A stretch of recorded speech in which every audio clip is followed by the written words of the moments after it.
Hello everybody and welcome back to the Maine Machinist channel. I am Jeremy Hiltz here at Hiltz Machine Works in northern Maine. And I would like to do a video today on air-cooled Volkswagen intake manifolds and some of the changes over the years, how to identify these intake manifolds. And if you haven't watched my video on the complete guide to clearing the heat riser systems on these manifolds, when you're done watching this video, go watch that one. I'll leave a link in the description so you can find that, because that's one of the first things you need to check when you're troubleshooting air-cooled Volkswagen engines. But let's get back to this. I have three manifolds here, and you can see I have three cylinder heads. And there are two single port intake manifolds here and one dual port manifold. So if you're not familiar with these and you're seeing them at a swap meet, the first thing to look for is, well, is it a single port or a dual port manifold? The obvious difference is, on all single port manifolds, the intake manifold connects directly to the cylinder head, all the way down these long tubes here. The dual port manifold does not. It has these that connect to the intake manifold and then go down to the head. And you have one on each side, and I just grabbed this one just to show you it. You can see that on the heads themselves. You have a single intake port here, a single intake port here, and then the dual port there. And this is the progression as you go through the years. This here is a 40 horsepower cylinder head and intake manifold to match it. That is in the cars from the early 1960s, buses, Carmaghias, Beetles. That replaced the 36 horsepower, which I don't have one to show you. Those are pretty rare. They're a little bit different on the connections here at the heat riser. But for our purposes today, we're looking at the 1200cc, the 1500 and 1600cc single port, and then the 1600 dual port. So the first thing you want to look at is it dual port or is it single port? Once you've identified that, there's a really easy way to check the differences on single port manifolds. So if you are looking for a 40 horsepower single port manifold, you come here to where it connects to the head. And you're gonna see a difference here on the 40 horse 1200cc intake manifold to the head and the later 13, 15, 1600cc manifolds. And you can see that these ones enter in at an angle, they're curved where they connect to the head. Whereas the earlier ones connect square down to the head. And let's go look and see that on the heads themselves. So here's a 40 horse head. If it was up there on the engine, you can see that the port is, it's flat. It's parallel to the ground, I guess you could say, if you were looking at it in the car. You go to the later 13, 15, 1600cc single port, and you can see that the intake port is at an angle. And that's where you can find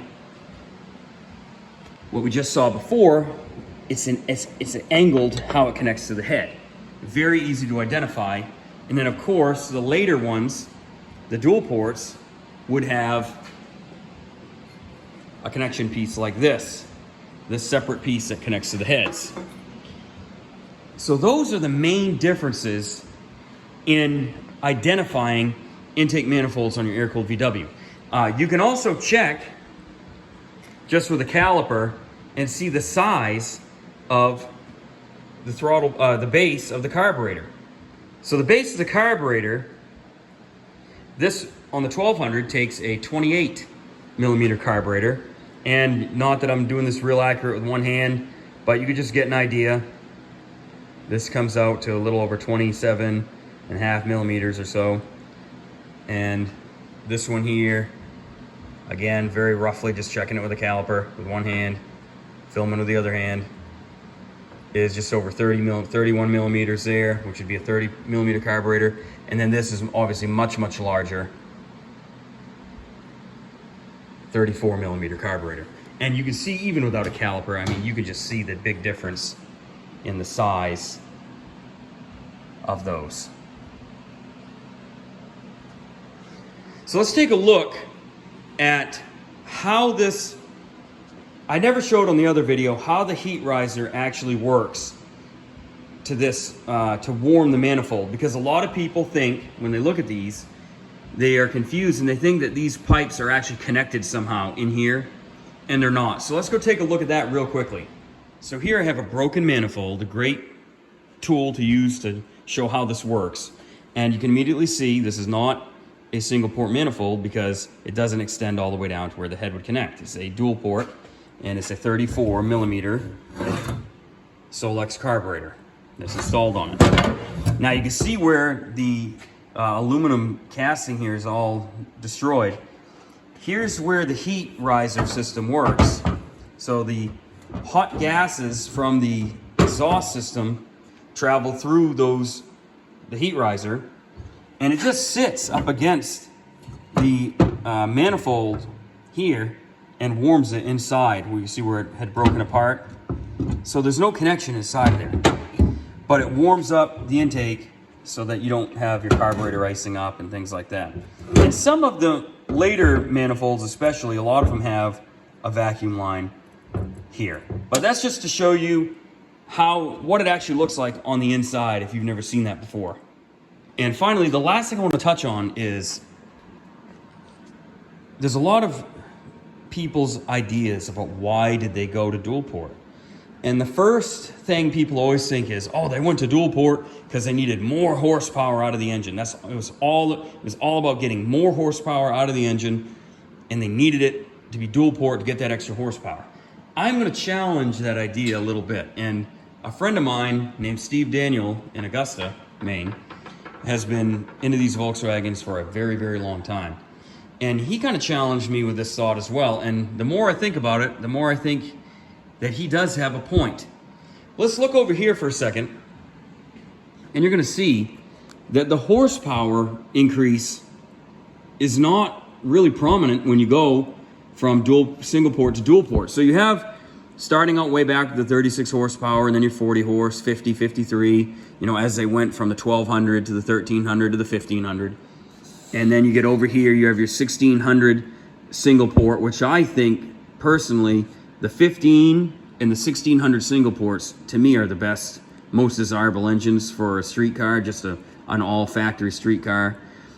They don't have the hesitation that you get sometimes in the later dual port, but that's another discussion. So right in here with the AE case, you have 60 horsepower on a dual port. You only went from 57 horsepower to 60 horsepower with the dual port. It wasn't a massive increase in a horsepower rating. And you can see later on, they actually were detuned down with all the emission stuff that they had in the later 70s. Even the fuel injected ones were 46 and 48 horsepower respectively. So if it wasn't all about building monster horsepower out of these little engines, what could it have been? Well, I will propose to you the idea that Steve told me that I think is probably right. You're getting twice the surface area of fresh, cold intake air coming into the engine, into the head, with the dual port. And think about that. Here on a single port, you've got the one port, you've got 30 millimeters of air potentially that's coming down into here as it's flowing into the head. Well, later on, they wanted to lean these engines out because of emission standards. And one of the ways they could lean it out is if they could add a little bit more cooling. So to lean it out, I think they switched to dual port more to bring in more cold, fresh air intake surface area coming into the head to get that cooling. And look at the way the castings are on the single ports in here. You don't have, you've got some fins in there, and you've got some beef in there for the aluminum and magnesium to be able to radiate that heat. But I just think how they have it here on the dual port, you've got the extra air flow coming down in between the ports. So you've got the cold air coming in and extra clearance for air to flow down through the head. And if you just look and examine these sometime, if you have a couple of these heads, take a real good look at how they're made and how the castings are. And I think you'll find that there may be something to it. So I hope you've enjoyed this video on identifying the changes in intake manifolds over the years on Aircooled Volkswagen. I hope it helps you to be able to identify these at a swap meet, and also just to learn a little bit more about how the heads of these engines evolved over time. Thanks for watching. Remember to subscribe if you like this content. Please share these videos with your friends, and I appreciate every view. Thank you.